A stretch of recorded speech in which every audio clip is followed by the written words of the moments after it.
I think the best way to describe it is by actually describing what the title refers to, black code. So there are a couple of different illusions or double entendres, if you will, with the title. So first is the idea that black refers to a kind of mysterious unknown. And I think with respect to the internet and cyberspace, for most people, the way they approach it is primarily in terms of the screen in front of them. They don't think much beyond it. And there's a kind of paradox today that, as never before, we're surrounded by so much technology, and yet, as never before, do average people know so little about what goes on beneath the surface of that technology. And yet, that is where increasingly power is exercised, often in secretive ways, but also where rights and freedoms will need to be protected. And of course, you know, the best insight into that over the last little while since my book has been published has come from the Snowden revelations, where we've seen how the United States, but also other countries, have exploited the underbelly of the internet to leverage intelligence and really control information, which refers to another aspect of the title black when it comes to black code, and that is that the communications ecosystem that surrounds us is very much a domain of geopolitical contestation among great powers, and especially secretive signals intelligence agencies, the worlds of black operations, if you will, secret operations that are out there trying to control this domain.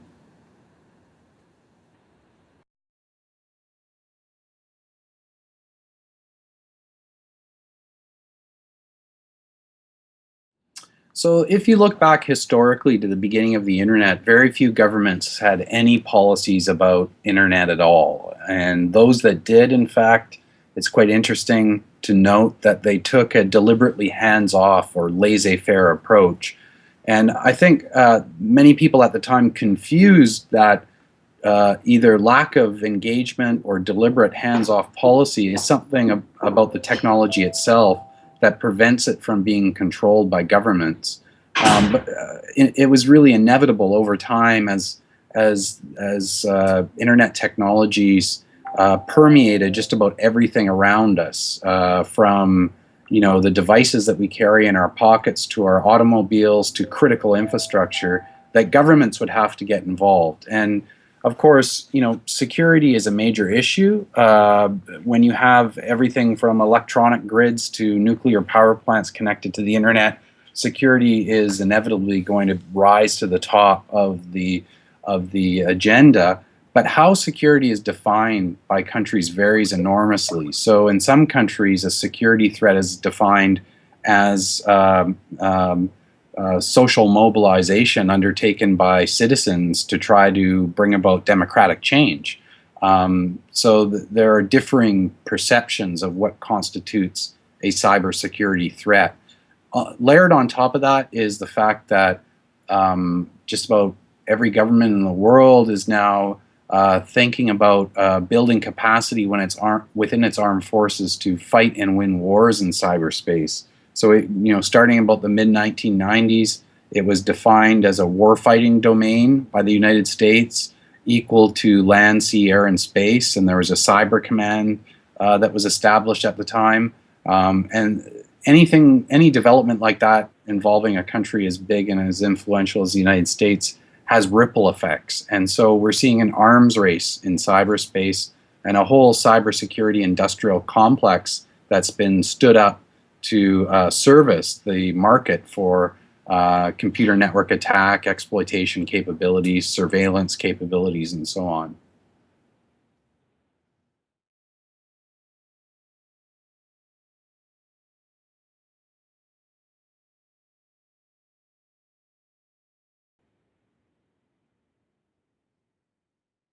So the question you ask is a big theme of Black Code. I've spent a lot of time doing research at the Citizen Lab focused on the global south, and I think we're going through a kind of hidden revolution in cyberspace.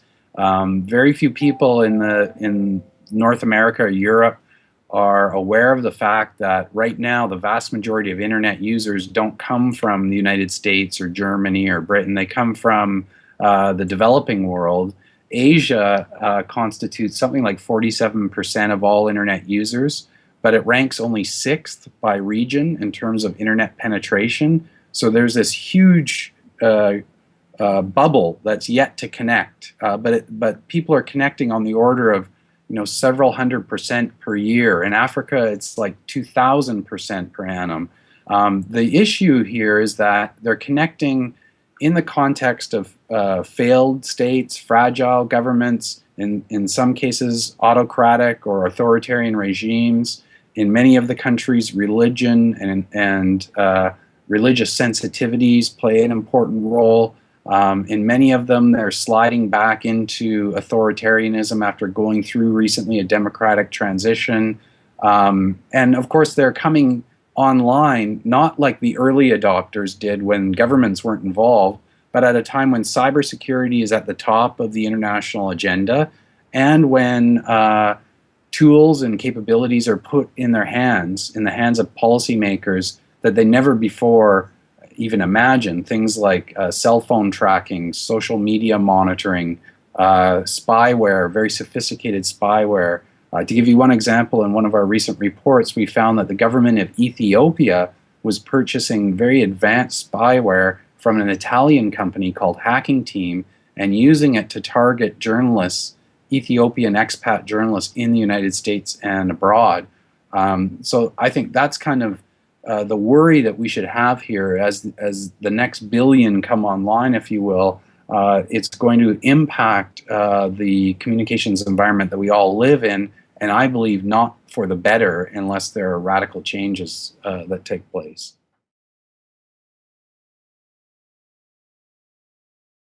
I think that it's difficult for individuals to impact what we're talking about because it's such a macro level historical change that's going on. As an individual, it often may seem pointless and you may feel powerless to do anything about it. But I believe that that's not the case. I think where we need to start is with some basic cultural changes, attitude changes. I mentioned at the top that most people don't think beyond their screen in front of them. I think that attitude has to change. I think that we need to encourage people to be more curious about what goes on beneath the surface of the technologies that surround us.